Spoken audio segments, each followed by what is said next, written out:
Hi, I'm Devin Stewart from the Carnegie Council. For nearly 100 years, the Council has been the voice for ethics in international affairs.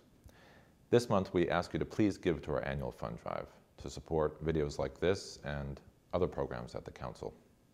Thank you for your support.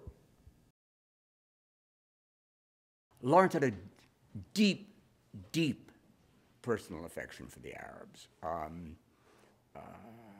One of the things that is clearest in studying Lawrence's campaigns is how bitterly he rejected the notion that the Arabs could be used as an ordinary fighting army. He resented and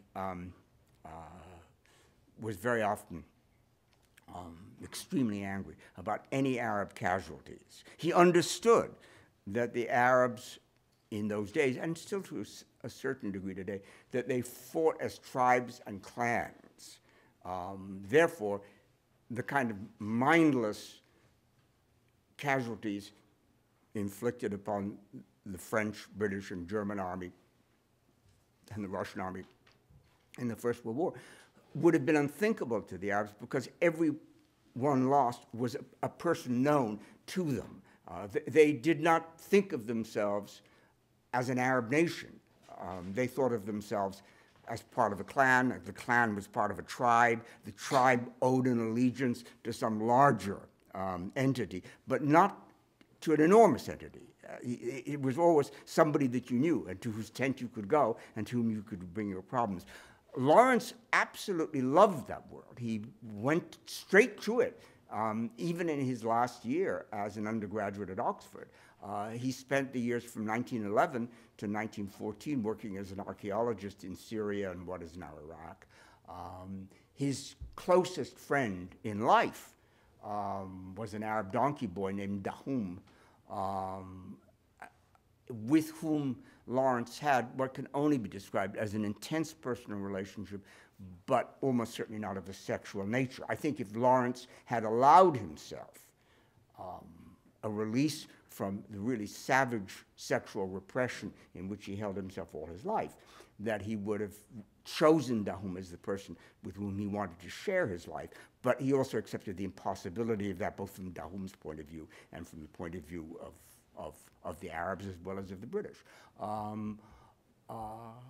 He loved the Arabs, and the story of his participation in the Paris Peace Conference, the fact that the most memorable moment in most people's memoirs of the Paris Peace Conference was Lawrence pleading for the Arabs in his robes, that the Council of 10, the prime ministers and presidents of the chief allied nations met at Paris, applauded him, something which they did for nobody else. He was willing to suffer, would have been willing to die for, and was passionate for the Arabs.